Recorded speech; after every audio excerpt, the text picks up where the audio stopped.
A paz do Senhor seja convosco. Louvado seja o nome de Deus. Aqueles que nos visitam nessa noite, sejam muito bem-vindos. É um prazer recebê-los na Igreja de Cristo, na Igreja de Deus. Meus amados irmãos, hoje nós vamos trabalhar com o tema o remanescente fiel. O remanescente fiel. A graça inabalável de Deus.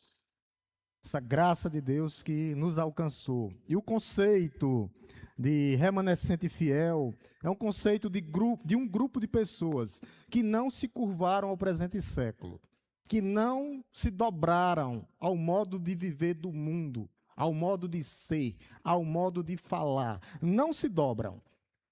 E nós, em todas as épocas, nós temos o remanescente fiel, que guardam os mandamentos do Senhor, que não se dobram, mesmo diante das dificuldades, do caos, não se dobram ao presente século. Historicamente, o termo descreve um pequeno grupo de pessoas que não se curvaram diante de Baal, o exemplo de Elias. E toda a Bíblia, de Gênesis a Apocalipse, fala desse grupo, os remanescentes fiéis, aqueles que vão perseverar, aquele que Deus escolhe e que não vão se dobrar. Meus amados irmãos, irmãs e visitantes, nós vivemos numa época de incerteza.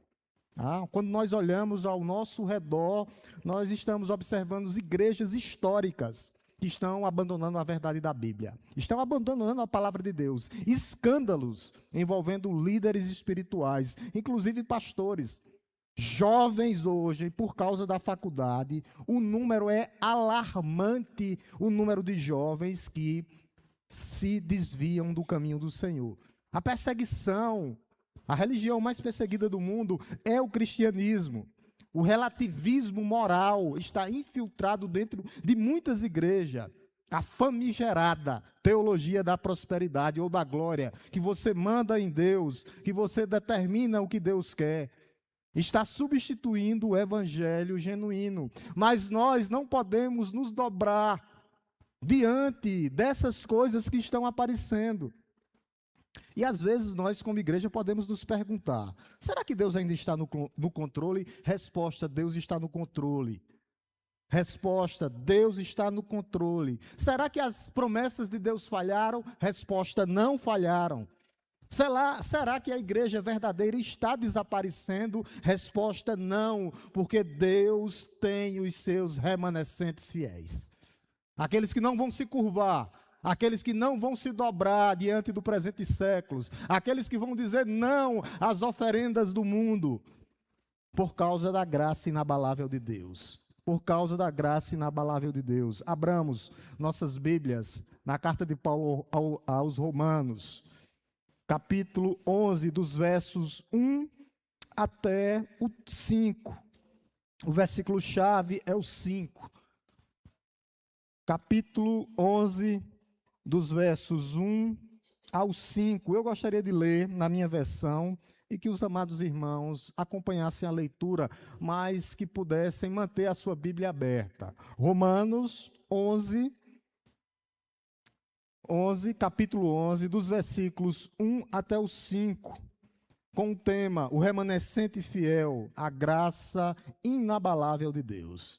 A palavra de Deus nos diz assim: qualquer coisa, aqueles que não têm Bíblia, vai estar exposto no Data Show. Nos diz assim: então, eu pergunto, será que Deus rejeitou o seu povo? De modo nenhum, porque também sou israelita, da descendência de Abraão, da tribo de Benjamim. Deus não rejeitou o seu povo, a quem de antemão conheceu. Ou vocês não sabem o que a Escritura diz a respeito de Elias?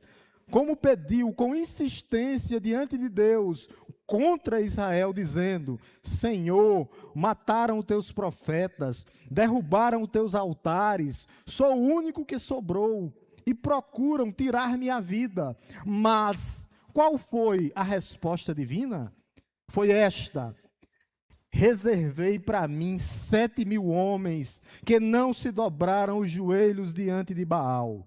Assim também, nos dias de hoje, sobrevive o remanescente fiel segundo a eleição da graça. Vamos ler o último versículo aqui, que é o chave, que vai dar a estrutura para todo o texto. Vamos ler, igreja, uníssonos. Vamos lá? Assim também nós. Sobrevive o remanescente segundo a eleição da graça. Curve sua cabeça, baixe sua fronte novamente. Vamos orar mais uma vez, para que essa palavra penetre em nossos corações e faça morada. Te agradecemos, Senhor, por tudo o que aconteceu aqui. Direção, louvores entoado, pregação, oração, recolhimento, ó Deus, adoração. E nesse momento, ó Deus, nós te pedimos iluminação do céu, do alto, para compreender, ó Deus, a tua palavra, para que o Senhor fale aos nossos corações, ó Deus, através da tua palavra que já é revelada e inspirada, mas que a tua igreja precisa de iluminação, de compreensão. Ó Deus, fala, Senhor, para que a tua igreja possa entender, ó Deus, teus desígnios aos nossos corações. Essa é nossa oração, no nome santo e poderoso de Jesus. Amém? O contexto aqui, havia uma disputa, tá? Só pegando rapidamente o contexto, entre judeus e gentios. Havia um conflito sobre quem eram os verdadeiros herdeiros da promessa.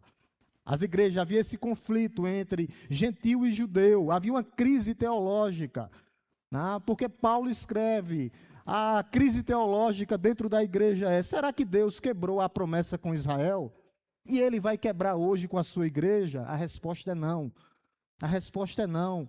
Judeus e cristãos questionavam a mesma coisa. A unidade da igreja estava ameaçada por causa dessa disputa entre judeus e cristãos. E a argumentação de Paulo é aqui, até esse capítulo que nós chegamos. Quando ele diz do capítulo 1 ao 3, ó, todos pecaram e estão destituídos da glória de Deus. Todos pecaram, judeus e gentios. Do capítulo 3 até o 5 ele vai dizer, mas a justificação é pela fé. A salvação é pela graça mediante a fé em Deus. A salvação é pela graça. No capítulo 6 ao 8, ele chama e convida a igreja a uma vida de santidade, uma vida de separação, uma vida de segurança eterna. É isso que ele faz. No capítulo 9 e 10, aí onde está a briga entre os dois grupos que brigam por besteira, que eles nunca brigaram. Vai falar da soberania de Deus, no capítulo 9 de Romanos, e na responsabilidade divina e na responsabilidade humana, no capítulo 10. Deus escolhe, qual é o meu papel? Confessar com a minha boca e crer com o meu coração. Acabou a briga. E eles ainda continuam brigando até hoje.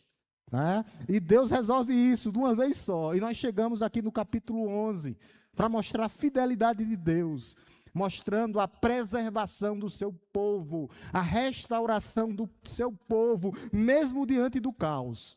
Mesmo diante do caos, Deus, ele mantém o seu povo, Deus, ele restaura o seu povo. Aquele povo que Paulo escreve aquela carta, havia judeus e gentios dentro. E a pergunta angustiante de Paulo, Paulo faz a pergunta e responde. Paulo é mestre nisso, em argumentar. Ele pergunta e responde, e já nos mostra e já aplica a palavra. Eu gosto de dizer que é bom trabalhar com o apóstolo Paulo, que ele já deixa o pastor na cara do gol, já, no jeito. Né? É muito fácil trabalhar com Paulo, e Paulo começa justamente fazendo uma pergunta angustiante no versículo 1. A pergunta angustiante então eu pergunto, será que Deus rejeitou o seu povo? Será que Deus rejeitou o seu povo? A natureza dessa pergunta é uma pergunta grave. É como se Deus estivesse assim, Deus rejeitou completamente o seu povo, Deus repudiou o seu povo, resposta não. Claro que não. Deus não rejeitou Israel, os seus descendentes, e Deus não rejeitou a sua igreja, os seus remanescentes. Essa é uma pergunta que está dividida em 3 etapas. Primeira etapa, a etapa histórica. Por que eles perguntam isso? A pergunta histórica é, o que era que estava envolvido? O caráter de Deus. A pergunta histórica, Deus abandonou sua igreja? E o Antigo Testamento, como é que fica? A pergunta teológica é, e o caráter de Deus é confiável? Meus irmãos, completamente confiável.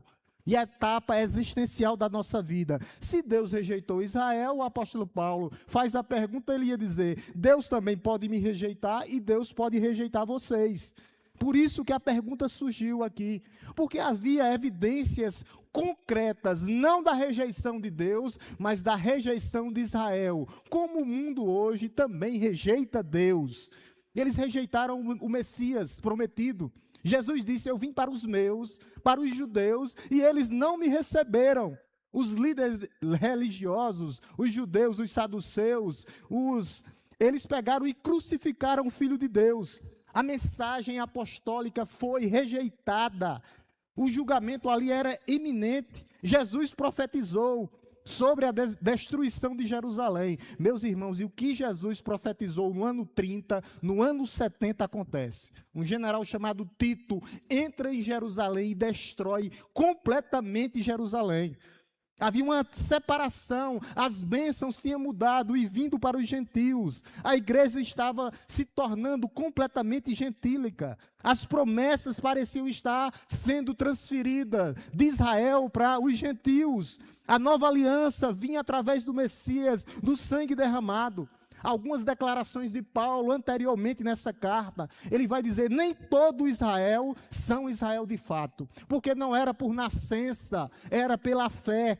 Ele disse: não há judeu exteriormente, porque o verdadeiro judeu é o judeu interior, aqueles que crêem como Abraão. Os filhos da promessa são considerados a descendência de Deus. Quem são os filhos da promessa? Aqueles que creem em nosso Senhor e Salvador Jesus Cristo. Tudo levava aqui para uma conclusão de rejeição de Deus.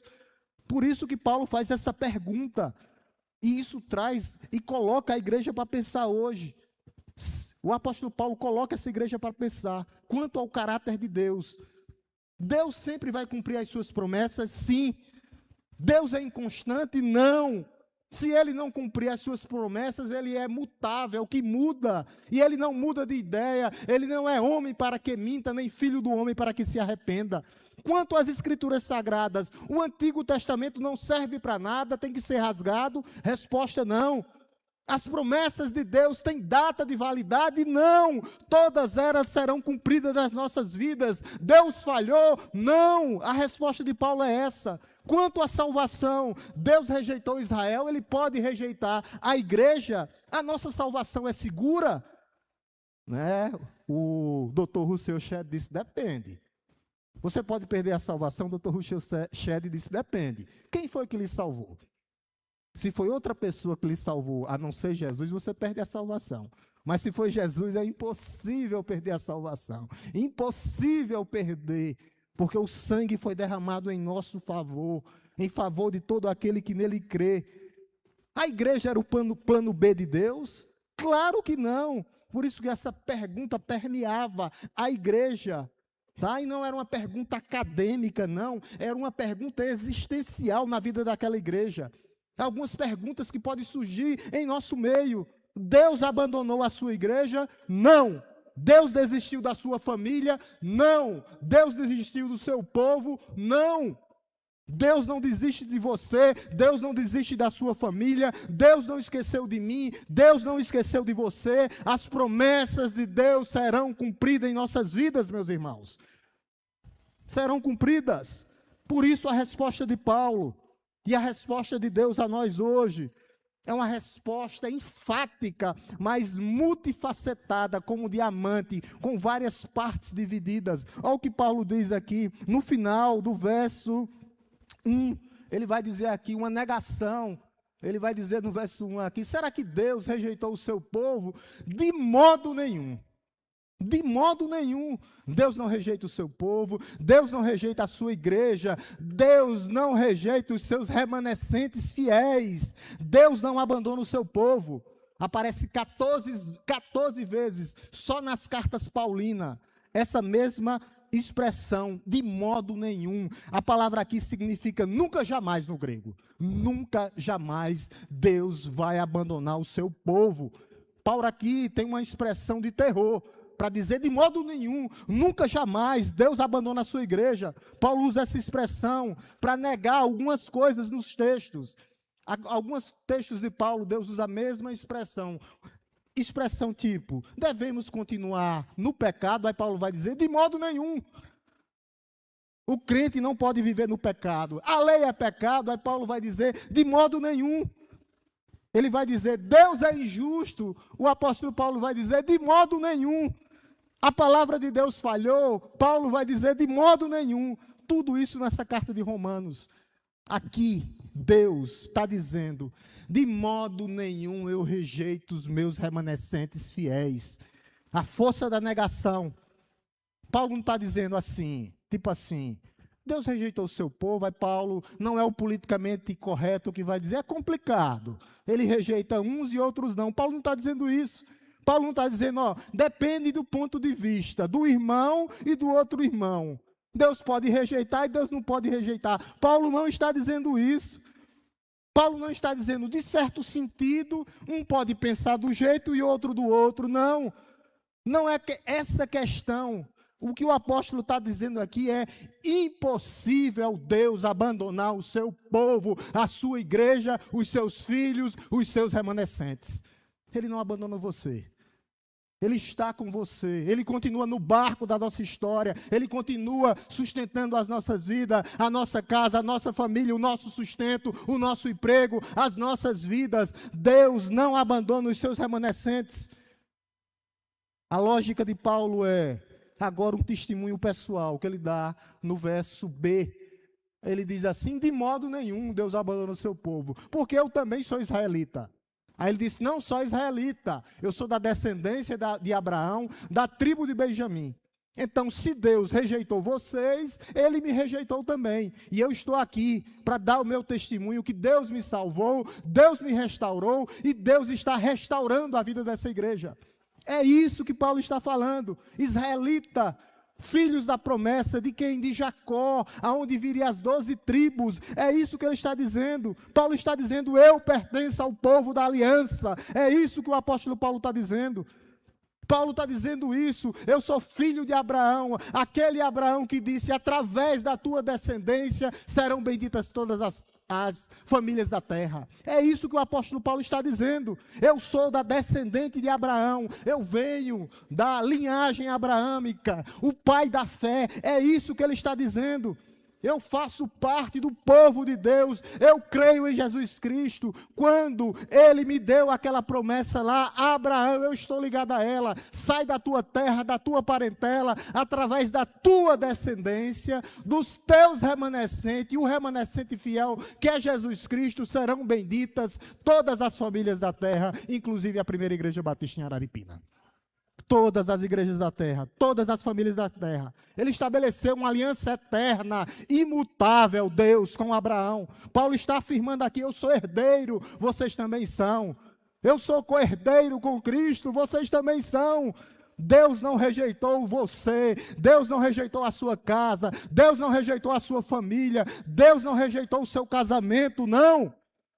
Eu também sou da tribo de Benjamim. Vocês lembram quando foi dividido o reino do sul e o reino do norte? As duas tribos que permaneceram remanescentes, a tribo de Benjamim e a tribo de Judá.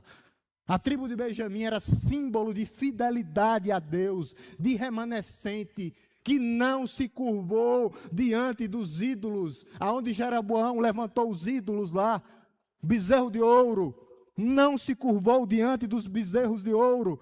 Quando nós olhamos aqui, Benjamim era sinal, símbolo de fidelidade. O que Paulo está dizendo para nós? Eu venho dos remanescentes, eu tenho um histórico, então vocês também têm um histórico. É isso que Deus está falando. O argumento de Paulo aqui é pessoal. O raciocínio de Paulo, ele está dizendo aqui, eu, Paulo, sou genuinamente israelita, da tribo de Benjamim, da linhagem de Abraão. Sou filho de Deus, sou um remanescente fiel, vocês também são. É isso, e Paulo está confirmando que Deus nunca rejeita os seus remanescentes. A força do argumento aqui é pessoal e concreto, dizendo não, ele não rejeita. Por isso nós podemos verificar na Escritura. É um argumento irrefutável, não tem como refutar. Nós temos vários exemplos de remanescentes fiéis. Tá? Vários exemplos. Deus, ele vem transformando, ele vem derramando da sua graça. Ele diz isso para Jacó, para os israelitas, a tua descendência será como as estrelas dos céus. E nós fazemos parte espiritualmente desses remanescentes. Nós somos, pela fé, filhos de Abraão, o pai da fé. Deus não rejeitou Paulo, Deus não rejeitou a sua igreja.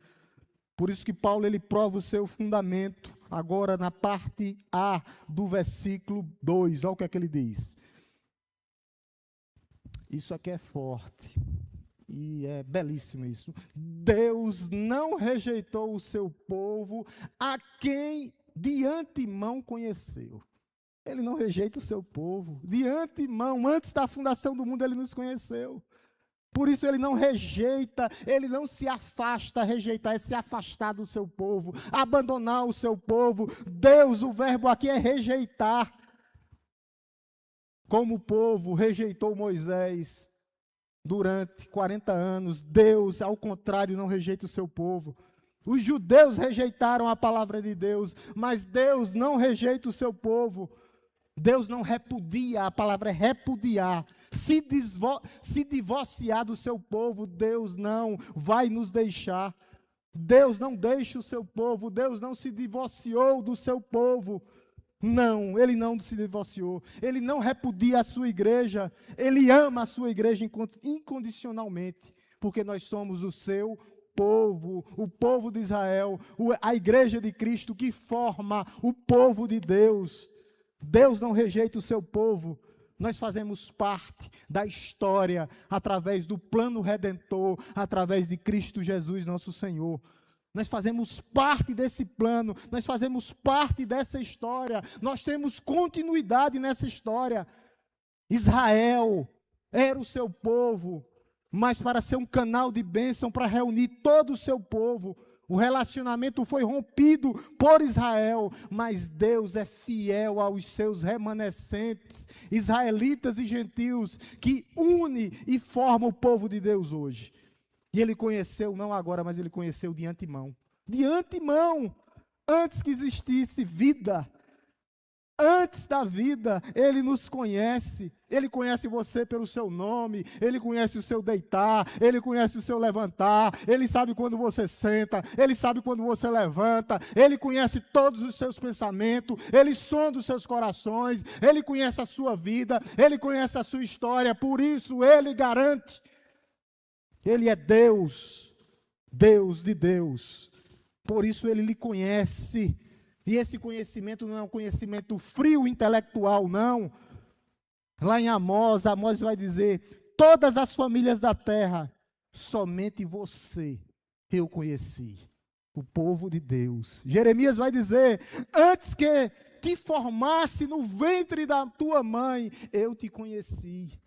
Ele conhece você, sua história, sua vida. Ele tem planos e propósitos na sua vida. Jesus vai dizer: eu conheço as minhas ovelhas, e nenhuma delas serão perdidas, nenhuma delas. Eu conheço o meu povo de propriedade exclusiva. Conhecer significa escolha prévia, escolha antecipada, amor total, amor incondicional, relacionamento estabelecido que jamais será quebrado, apesar de você. Apesar de você, Deus te ama. Deus quer ter um relacionamento com você. Aos que de antemão conheceu, aos seus eleitos, aos seus chamados. Toda a Escritura fala sobre isso. E isso é irrevogável. Não tem como revogar. Porque Deus já carimbou, Deus já alicerçou. Deus conhece Israel e Deus conhece a sua igreja de antemão. E esse conhecimento que Ele quer ter por você e tem por você. Agora a sua parte é ter relacionamento com Deus. Relacionamento com Deus. Ele quer estabelecer a partir de hoje um relacionamento, uma ligação direta entre você e Ele. Ele quer que você vá a Ele nas suas dificuldades, nas suas angústias, nas suas decepções. Vá a Ele, se ligue diretamente a Ele através de Cristo Jesus. Não por mérito, mas porque Ele lhe amou, porque Ele te conheceu antemão. Ele te conhece, Ele sabe da tua vida. Por isso, esse conhecimento de antemão jamais pode ser revogado, porque isso é pela graça de Deus. E agora nós, pastor, o que é que temos que fazer? Qual a minha parte? Obediência. Qual a minha parte? Fidelidade. Qual a minha parte? Obediência. Qual a minha parte? Frutos para a glória de Deus. É isso que Deus quer das nossas vidas. Não é baseado no que nós fazemos, no que nós temos, ou no que nós vamos fazer, não. É baseada na graça soberana de Deus que foi derramado sobre a sua vida, meu irmão. É baseado nisso, no amor eterno do Pai pelos seus filhos, levando o seu filho para a cruz do Calvário, para remir completamente a sua vida. É um propósito divino, de antemão, antes da fundação do mundo, te salvar, te restabelecer, curando o cansado, colocando de pé o abatido, renovando as forças dos fracos. É isso, é um propósito em tua vida. Ele tem propósito em tua vida, por isso ele tem conhecimento prévio da tua vida, ele te conhece por completo, ele conhece a tua alma, ele conhece os teus pensamentos. Por isso não pode ser revogado, por isso você não pode ser rejeitado, porque ele te conhece de antemão, ele te conhece de antemão. E hoje você está em Cristo, e você é nova criatura, e ele lhe escolheu antes da fundação do mundo, e o seu amor é eterno por você. Você jamais, nunca jamais pode ser rejeitado, nunca jamais. Ele vai dizer que ele nos conheceu, nos chamou, nos justificou e nos glorificou para a glória dele. É isso que ele faz com a sua igreja. Ele lhe pega pela mão e cuida de você. Ele te conheceu de antemão. A cadeia aqui é inquebrável. E agora ele conta a história de Elias, da parte B do verso 2 até o verso 4. A história de Elias. Elias não se curvou diante de Baal. E Elias pediu para amaldiçoar o povo ali. É interessante. E Paulo disse, não, porque é os seus remanescentes. Elias cansou. Matou 450 profetas, mas cansou. A parte B do versículo 2, olha o que é que ele diz. Parte B do versículo 2, lá no final. As escrituras diz respeito, vamos ler aqui, igreja. A escritura diz respeito de Elias, como pediu com insistência diante de Deus contra Israel. Até aí, dizendo, até aí. Então Elias pediu contra Israel. Não era a favor de Israel, não. Por causa da idolatria, por causa da imoralidade, por causa da inconstância do povo de Deus naquela época. Elias não foi pedir em favor do povo de Deus, mas contra o povo de Deus. E Paulo vai dizer aqui que Deus escolhe Elias, Elias o profeta do fogo, o profeta mais respeitado, símbolo de fidelidade, numa época de apostasia. Não está muito diferente hoje. A época é da apostasia. Ele se sentiu completamente sozinho, abandonado. E Deus dá uma resposta surpreendente a ele. Quando você pega a parte da política, Acabe tinha casado com Jezabel, uma princesa prostituta casual, que perseguiu os profetas de Deus, matou os profetas de Deus. Eles começaram a adorar um falso deus chamado Baal. Tinha Assaré, a deusa da fertilidade, que era a deusa da imoralidade. Era a deusa da imoralidade. Tinha 400 profetas. Baal tinha 450 profetas. O Baal, os profetas e os seus balaíns.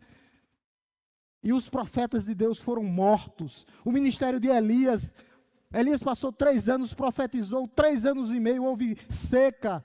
Elias matou 450 profetas, mas Elias ele se queixa de Deus.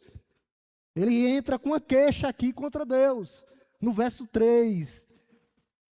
No verso 3, Elias começa dizendo: Senhor, mataram os teus profetas, derrubaram os teus altares, que era lugar de adoração, sou o único que sobrou. E procuram tirar minha vida. Olha a situação que Elias se encontrava. Isso está lá em 1 Reis 1,19. O fogo desceu do céu, consumiu o altar do sacrifício com água que estava encharcada. Os profetas de Baal foram mortos.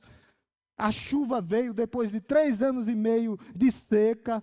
Mas Jezabel se levantou contra Elias.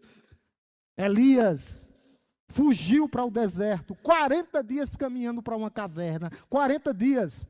Não era mais no Monte Carmelo, era no Monte Horebe, foi para o Monte Horebe. Entrou em crise, e aqui a crise de Elias era depressão sim. Estava abatido, cansado, sobrecarregado, com medo de Jezabel. E Elias começa a se queixar: Senhor, mataram os teus profetas, a violência contra o povo de Deus. Não foi 2 profetas, foi quase todos os profetas de Deus. Lá em 1 Reis, Jezabel matava os profetas de Deus. Obadias ainda conseguiu esconder 100, os outros foram mortos. Neemias vai dizer a mesma coisa: Senhor, mataram os teus profetas, lá em Neemias 9. Jesus diz a mesma coisa: Jerusalém, Jerusalém, tu que matas os teus profetas. Por isso que Elias aqui se queixa, a acusação aqui é explícita contra o povo de Deus. Derrubaram teus altares, Senhor, derrubaram a destruição, não há mais adoração verdadeira. Os altares representavam lugar de adoração, lugar de sacrifício, eram memoriais de intervenções divinas, simbolizava a aliança legítima de Deus. Não havia mais lugar para adorar, a adoração verdadeira tinha sumido de Israel, o culto não existia mais, não havia mais infraestrutura, a memória das obras de Deus tinha se apagado. Nada como os dias de hoje. Igrejas estão abandonando a sã doutrina, procurando falsas igrejas, falsos ensinos, falsos profetas. O culto verdadeiro está sendo substituído, meus amados irmãos, por entretenimento, púlpitos que viraram lugar de palhaços, não mais lugar de pastores. Estão se tornando lugares de palhaços. Não há mais lugar de adoração em algumas igrejas. A memória de fé da igreja brasileira está sendo apagada em muitos locais. E Elias chega dizendo aqui no final: eu sou o último, Senhor. Eu sou o único, Senhor. Não sobrou ninguém. Elias acreditava que era o único homem fiel, o único remanescente. Se sentia completamente sozinho, abandonado. Não via mais ninguém que poderia servir a Deus. A solidão que esmagava Elias naquele momento. E que nós temos que ter cuidado, a psicose do isolamento. Nós temos que ter cuidado com isso. Quando nós temos essa psicologia do isolamento, isso aí vai distorcer a nossa perspectiva real de quem é Deus. Vai amplificar o desespero em vez de trazer esperança. Vai gerar falso sentimento de inutilidade. Você é útil na obra de Deus. Deus tem um propósito na tua vida. Vai levar depressão, vai levar desistência. Muitos estão desistindo por causa do psique, do isolamento, que colocam na cabeça que estão só, abandonados, sofridos, abandonados por Deus. E Elias estava dizendo isso: não há mais ninguém fiel em Israel. Sou o último. Quando eu morrer e acabar, como vai ser, Senhor? Procuram me tirar a vida. Procuram me tirar a vida. Isso entrou no psique e Jezabel queria realmente matá-lo. O último profeta de Deus na visão de Elias. O fim estava próximo aqui, de acordo com Elias. Era um desespero completo. A violência do passado, profetas mortos, altares derrubados, eu fiquei só, fui abandonado, procuram me matar. Essa era a conclusão de Elias. Tudo falhou, tudo acabou. Quantas vezes nós não pensamos assim? Como igreja, como cristãos, como crente, nós temos às vezes uma perspectiva distorcida de quem é Deus, em lembrar que nós somos os remanescentes fiéis, que vão continuar, que vão perseverar e não vão se dobrar diante de Baal, diante desse mundo que é um caos. Nós não podemos ter essa perspectiva. Elias estava errado. Naquele momento ali, a visão de Elias era limitada. O seu foco estava em quê? No ver, não no crer, não no sobrenatural de Deus. Eu quero colocar um versículo aqui, para ler com a igreja. Deus trabalha em favor de você, enquanto você descansa nele. Se você não aprender a descansar nele, ele não vai trabalhar em seu favor. Não só trabalha em seu favor, ele trabalha quando você descansa, quando você dorme.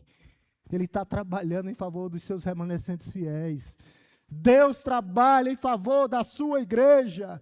Coloca bem aqui, Joanderson, por favor. Salmo 127, 2. Vamos ler aqui em alto som. Coloca o diafragma aí para funcionar.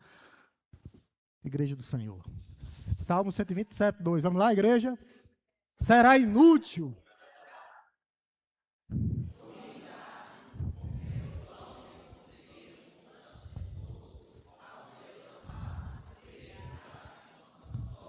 Quando você descansa nele, descanse no Senhor, que Ele está fazendo por você enquanto você dorme. Enquanto você dorme, enquanto você descansa, Ele está fazendo grandes coisas no meio do seu povo, no meio da sua igreja. Às vezes há a emoção obscurecida pela realidade, e Elias passou por isso. Elias esqueceu das promessas de Deus. Há alguns paralelos também para nós hoje, né? Igreja, será que a igreja está morrendo? Por que a igreja não pega fogo? Será que nós somos os últimos remanescentes fiéis? Mas nossa perspectiva está errada também, porque nossa perspectiva é limitada. Nós temos que colocar e olhar com a nossa visão espiritual, porque a resposta de Deus para Elias é surpreendente. Olha o que é que ele diz no verso 4, vamos ler juntos. Verso 4, igreja, vamos ler juntos. Mas...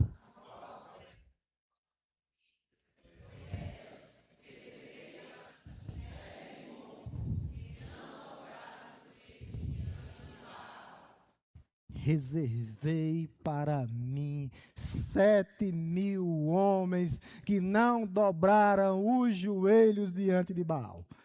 A igreja de Cristo hoje, a primeira igreja batista em Araripina, que não se dobra diante do presente século, do presente mundo.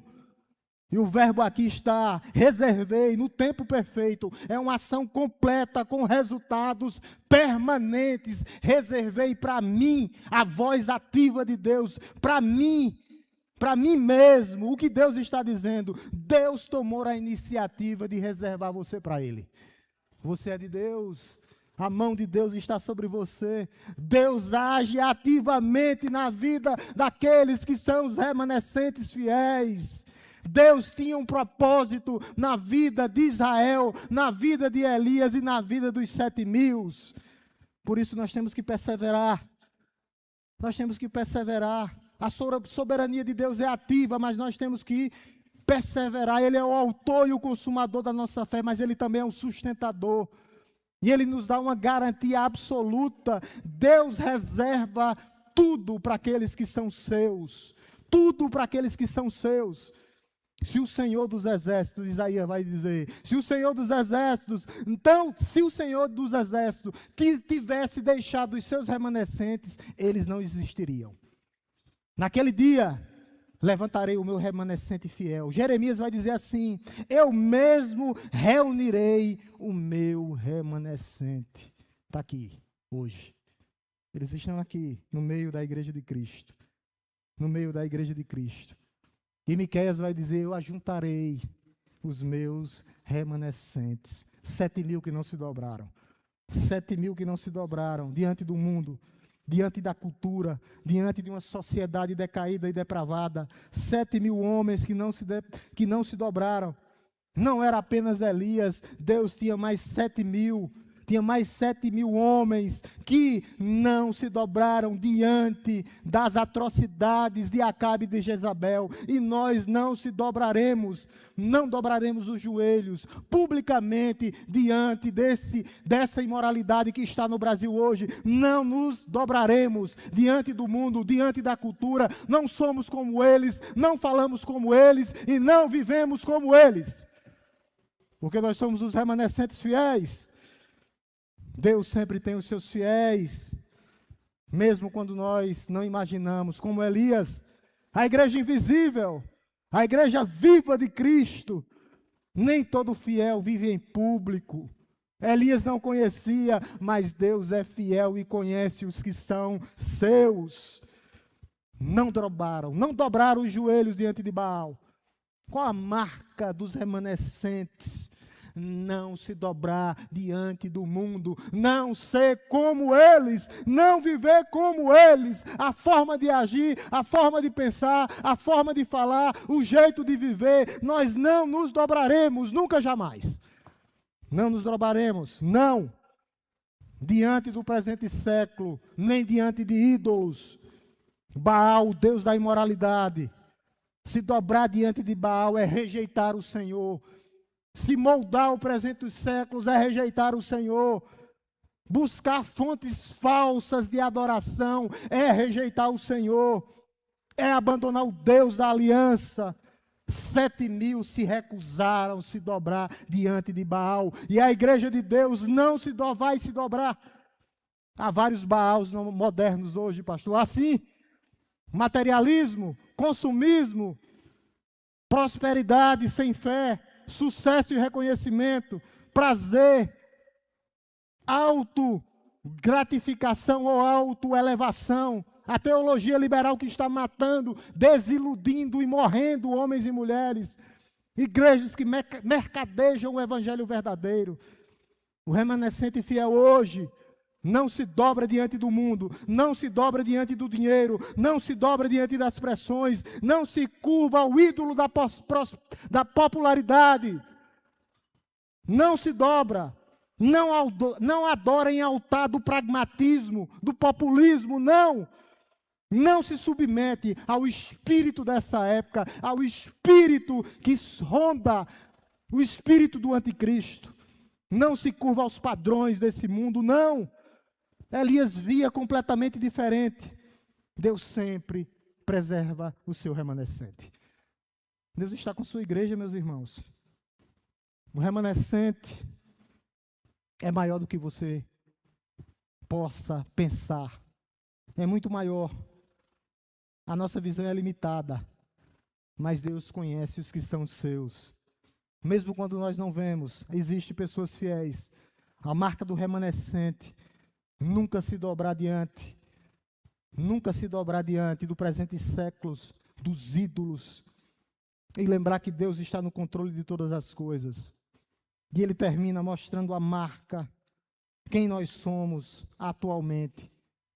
No verso 5, eu gostaria de ler juntamente com a igreja. No verso 5, vamos lá, igreja? Assim também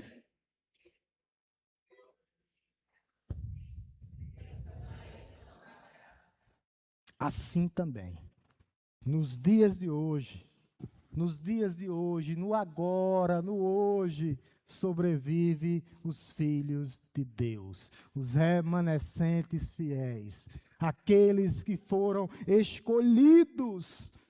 Agora, é isso que ele está dizendo. Assim também, nos dias de hoje, ou agora, ou hoje, ou nesse momento. O que Paulo está dizendo é isso. O padrão de Deus não mudou. Na época de Elias havia os seus remanescentes. Na época de Paulo havia os seus remanescentes. Nos dias de hoje, a primeira igreja batista em Área de Pina é um dos seus remanescentes fiéis. Porque nós somos constantes. Porque nós adoramos a Deus. Deus sempre teve os seus remanescentes. Desde Noé, sobraram 8. Somente 8. Na época de Abraão, só tinha ele, quando Deus diz, levanta-te, Abraão, sai do meio da tua parentela. Nos tempos de Moisés, Deus levanta Moisés, vai lá tirar o povo da escravidão. No tempo dos juízes, havia apostasia, mas tinha os juízes que pregavam contra os ídolos. No tempo do exílio, sempre houve os seus remanescentes. No tempo de Jesus, os discípulos e a formação da igreja. No tempo de Paulo, toda a igreja, os gentios, e nos dias de hoje também. Sempre houve, Deus sempre teve o seu povo. Eu quero que vocês pensem nessa noite, que as portas do inferno não prevalecerão contra a igreja de Cristo. Não vai prevalecer de forma nenhuma. E a promessa é, eis que estou convosco todos os dias até a consumação dos séculos. Por isso que ele diz, sobrevive o remanescente fiel, aquele que não vai ser deixado para trás, aqueles que vão permanecer Aqueles que vão restar, sobreviver, não se dobrar, perseverar. Quais são as características deles? Na época de Elias era uma minoria. A porta continua estreita. O caminho da devassidão e da depravação, a porta é larga. Jesus disse: não temas, meu pequeno rebanho, não temas, eu sou contigo. Nós temos que continuar, porque Deus vai preservar a sua igreja e o seu povo. E se o Senhor tivesse nos deixado, diz Isaías, e Jeremias disse: eu mesmo, através, sendo boca de Deus, Deus falando através de Jeremias, eu mesmo, sou eu que reunirei os meus remanescentes, o meu povo. Ele é fiel, mesmo no meio da apostasia, do jeito que o mundo está hoje aí. Ele é fiel contra a cultura. Lembra o que ele disse para Sardes? Tem uns aí em Sardes, alguns aí em Sardes, que não contaminaram as suas vestiduras, não se contaminaram com o mundo, com a imoralidade, com o jeito deles viverem. Por isso nós somos instrumentos de quê, pastor? De continuidade. A chama da igreja está acesa. Pensou que tinha parado? A chama da igreja está acesa. A igreja ainda está pegando fogo, porque a igreja continuará. A igreja está viva, porque nós somos os seus remanescentes. E sabe qual é a promessa daqueles que saíram? Isaías diz: o meu remanescente voltará. Se teu filho saiu, ele vai voltar. Se tua esposa saiu, ele vai voltar. Se teu marido saiu, ele vai voltar. Se ele for o remanescente fiel, ele volta. Ele volta. Haverá uma semente de renovo brotando na vida dessa igreja em nome de Jesus. A santa semente que brota, como diz Isaías. O remanescente voltará, o remanescente continuará. O remanescente de hoje, cristãos verdadeiros. Há um cristianismo nominal aí fora, meus amados. Nominal aí fora. As igrejas estão apostatando, não há mais palavra, não há mais adoração verdadeira, há emocionalismo barato, fraco, que mata. Alguns que chegam aqui, chegam doentes espiritualmente. Doentes espiritualmente, e a igreja tem que tratar. O que é que fundamenta tudo isso que nós falamos até agora? Tudo isso que foi falado até agora é uma cláusula pétrea que se chama graça. Olha o que é que ele diz. Segundo tudo isso, segundo a eleição da graça. Aqui está a chave para tudo que foi falado nessa noite. A chave é essa. Essa é a chave. É isso que Deus está falando aos nossos corações. É isso que Deus está falando. Essa é a chave. A eleição da graça, baseado na graça de Deus através de Cristo Jesus. O remanescente não existe. Não subsiste por mérito humano, por esforço próprio, por inteligência superior, por força de vontade, por herança genética, por privilégios sociais, não. O remanescente fiel existe por causa da eleição da graça de Deus. É por isso que nós existimos, é por isso que nós estamos aqui. A doutrina da escolha, como diz no nosso livro de confissão de fé, eleição é um ato eterno de Deus, pelo qual Ele, em sua soberana vontade e graça, escolheu em Cristo, para a salvação, todos, aquele que nele crê, os que Ele quer. É isso o que Eles querem. Eterna. Eterna. Nós temos base para sustentação. Isso é uma graça soberana. Essa graça é através de Cristo Jesus, nosso Senhor, para que nós possamos ter uma vida de santidade, para que nós possamos ter uma vida que glorifique a Deus. Charis, graça, favor imerecido, não merecemos, mas Deus dá. Bondade não merecida, mas Ele é bom. Dom gratuito de Deus vem dEle. Amor não provocado, nós não conseguimos, é Ele quem nos dá. Essa graça, maravilhosa graça, imerecida graça, graça incondicional, graça irresistível, graça gloriosa. É isso que ele faz com a sua igreja. Porque se a salvação fosse por obras, não seria graça. Não seria graça. E não teria graça, porque eu ia participar, ia perder. Ganhava, perdia, ganhava todo dia. Por isso que é graça. Por isso que é Ele que te sustenta. A salvação é pela graça. Pela graça mediante a fé. O remanescente fiel, a igreja de Cristo, existe por causa da graça. E quais as implicações, pastor, para tudo isso que foi dito aqui? Essa graça divina aqui, ela quebra o orgulho humano. Ela quebra o orgulho humano. Não é um motivo de você se gabar, de você se gloriar, não. É motivo de você se humilhar e dizer, obrigado, Senhor, porque é por causa do Senhor. Eu não mereço, Senhor, mas eu fui salvo. É a tua graça, Senhor, e a tua graça me basta. Talvez você chegou aqui nessa noite desanimado, cansado, sobrecarregado. Você não precisa ser perfeito, a graça de Jesus já te alcançou. Você não precisa ganhar salvação, não, porque ela já foi lhe dada de graça. Você precisa simplesmente crer em Cristo Jesus. Você não perde o que você ganhou de graça, não perca a esperança, descanse na graça de Deus. Talvez você chegou aqui inseguro nessa noite. Sua salvação depende única e exclusivamente de Deus, por isso está garantida. Deus não desiste de você, a graça de Deus é eterna, confie na graça eterna de Deus. Meus irmãos, é Deus, para aqueles que duvidam da fidelidade de Deus. Talvez você está passando por um momento difícil, para um momento de provação, para um momento que você pensa, tudo falhou, tudo acabou, tudo terminou. Será que as promessas de Deus serão cumpridas em minha vida? Deus não te rejeita, Deus não te rejeitou. Deus te ama incondicionalmente. Deus te ama incondicionalmente. Por isso, nossas orações serão respondidas. Elias orou. Deus olhou para ele e disse, Elias, eu tenho, igual a ti, tenho mais 7.000. Igual a nós aqui nessa igreja, tem mais 7.000, 8.000, 10.000, 11.000 para ser alcançados, meus irmãos. Por isso nós temos que pregar o Evangelho. Talvez você chegou aqui nessa noite com os seus sonhos desfeitos. Deus pode estar nessa noite redirecionando os seus sonhos. Não lhe abandonou. O plano de Deus pode ser melhor do que os seus sonhos.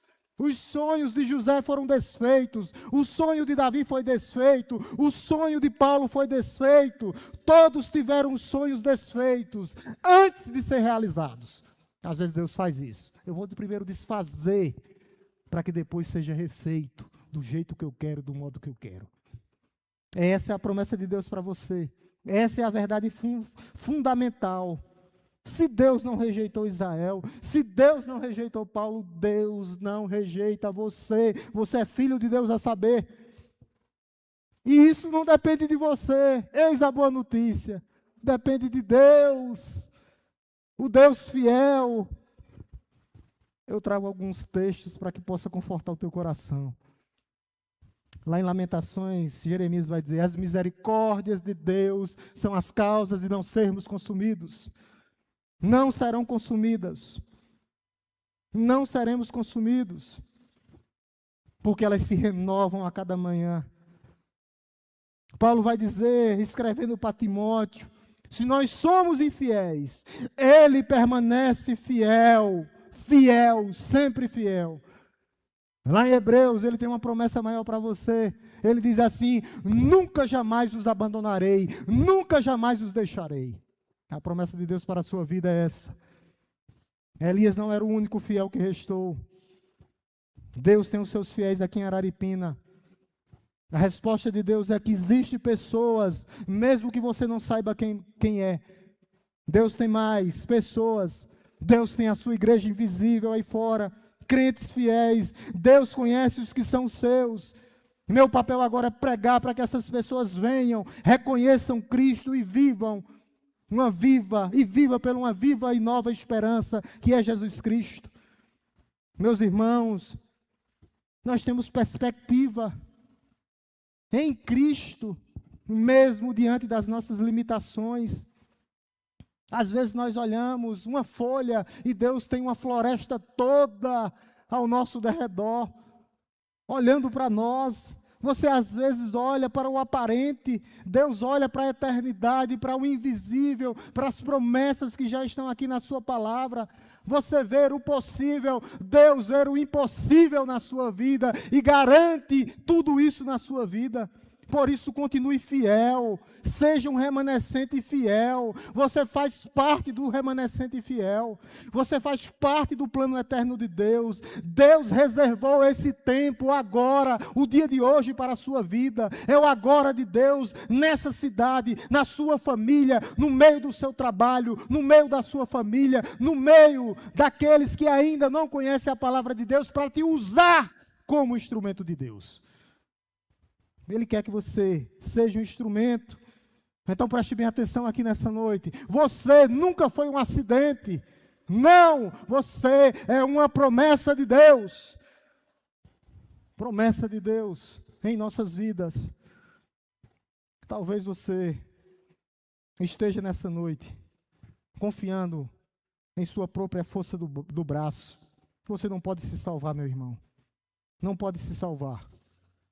Porque se nós pudéssemos, nós perderíamos. Você pode dizer, eu faço bem, continue fazendo. Salvação pela graça mediante a fé, para fazer as boas obras. Eu não mereço, nós não merecemos. O texto aqui é claro. O remanescente existe por causa da eleição da graça de Deus. Pare agora nessa noite, pare.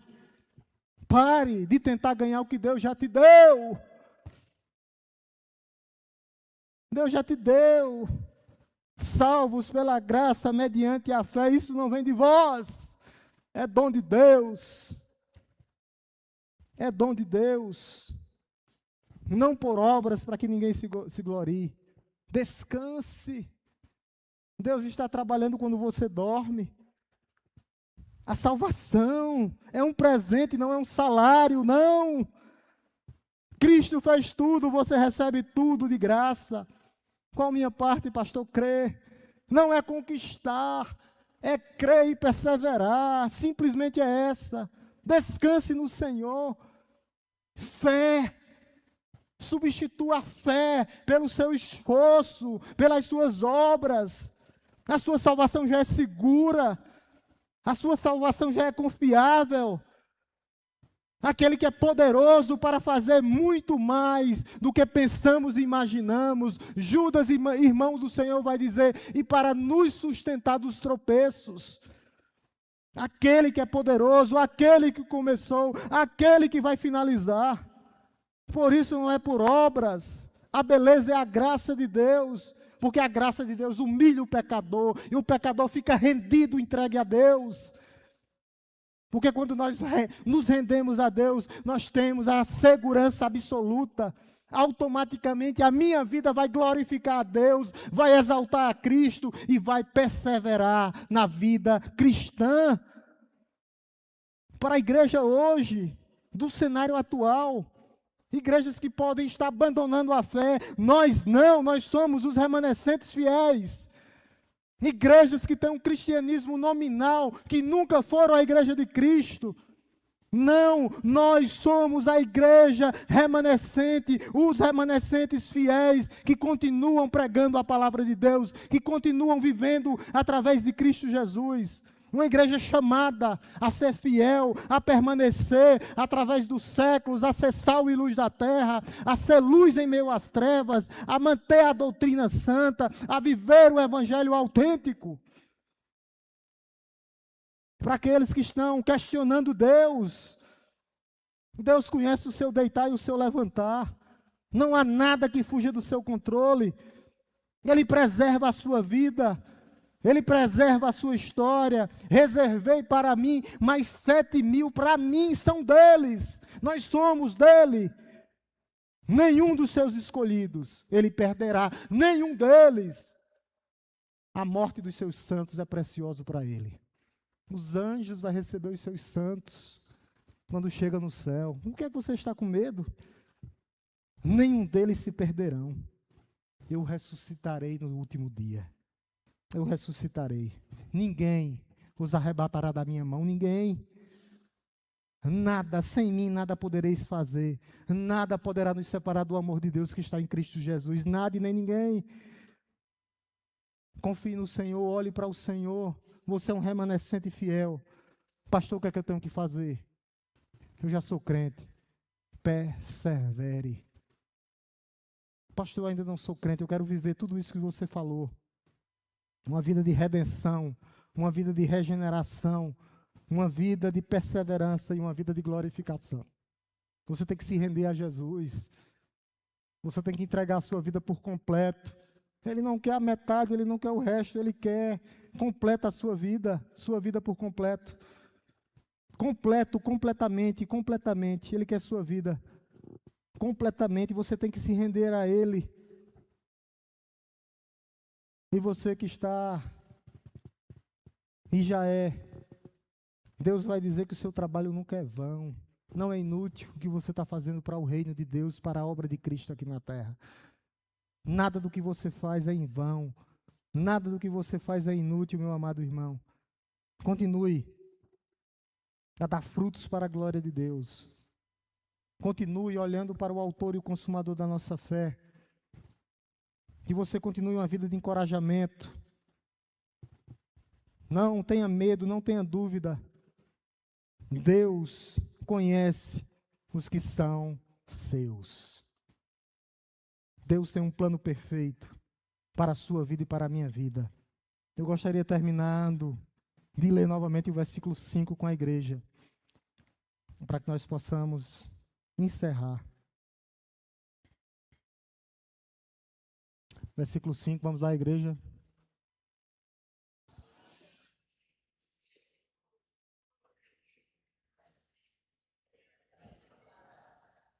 Como é que você sabe que você é isso aqui? Um remanescente fiel. Você crê em Cristo? Você se arrependeu dos seus pecados verdadeiramente? Você ama a Deus e a sua palavra? Você deseja hoje continuar a viver uma vida de santidade? Se sim, você faz parte do remanescente fiel. E a salvação já lhe pertence. E não será tirada de você. Porque aquele que começou a boa obra em sua vida, ele vai finalizar até o dia do Senhor. Amém, igreja? Vamos orar em nome de Jesus. Te louvamos, Deus Todo-Poderoso, Criador dos céus e da terra. Te bendizemos nessa noite, ó Deus, pela tua palavra poderosa.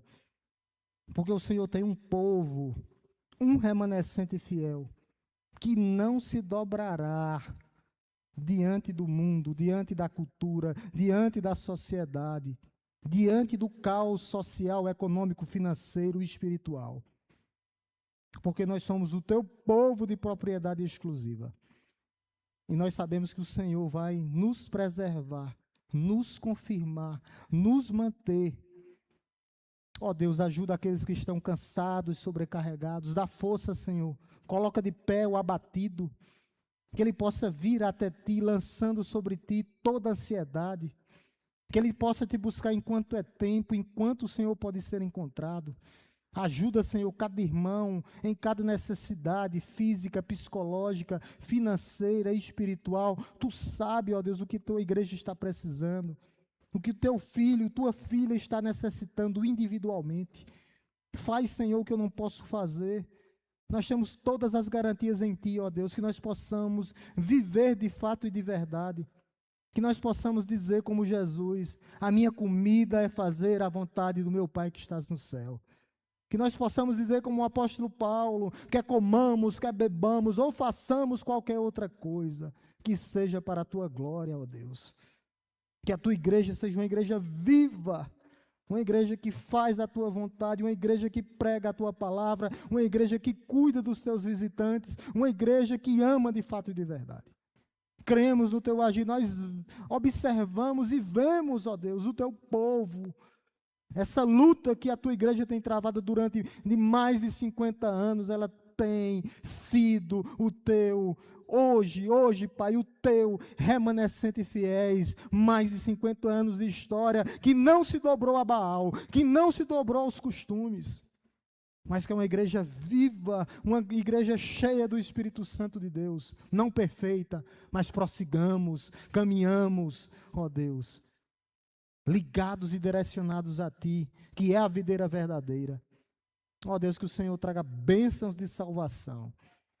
Ó Deus, para aqueles que não Te conhecem, remanescente e fiel, somente aqueles que creem em Jesus Cristo, como seu único e suficiente Salvador. E que eles não possam perder a oportunidade de dizer sim hoje. Ó Deus, se há alguma pessoa aqui que ainda não tomou uma decisão, que há dúvida no seu coração, essa palavra é específica para ele, para que ele possa se tornar um remanescente, aquele que Deus preserva. Ó Deus, a igreja continua orando. Alguém nessa noite que ainda não é cristão, que quer entregar a sua vida a Jesus, que entendeu a palavra de Deus, a igreja continua orando e quer reconhecer Cristo como seu único e suficiente Salvador, tomar uma decisão, ou que está afastado está afastado dos caminhos do Senhor e quer retornar. Há alguém nessa noite, eu peço que você levante de suas mãos, que a igreja quer orar por você. Não se vergonhe. Alguém nessa noite, com convicção, Senhor, eu creio em Ti, que o Senhor é o meu Senhor, o meu Salvador, o meu Redentor. Há alguém nessa noite com convicção. Pastor, eu tenho convicção, eu creio nesse Senhor, eu creio nesse Redentor, eu creio que faço parte dos remanescentes fiéis. Há alguém nessa noite? Há alguém que está afastado dos caminhos do Senhor e quer se reconciliar novamente, voltar aos caminhos do Senhor? Se não há, que Deus possa te dar uma nova oportunidade, meu irmão. Não perca a oportunidade. Na tua santa e bendita presença ainda, Pai, te bendizemos nessa noite, ó Pai. E somos gratos pelo teu cuidado, pelo teu amor, pela tua maravilhosa graça, ó Deus. Sabemos, ó Deus, que até aqui nos ajudou o Senhor. Que o amor de Deus, Todo-Poderoso, Criador dos céus e da terra, que a graça redentora, salvadora, transformadora do nosso Senhor e Salvador Jesus Cristo, e que as doces consolações e a santa presença do Espírito Santo de Deus esteja conosco, não só hoje, mas todos os dias das nossas vidas.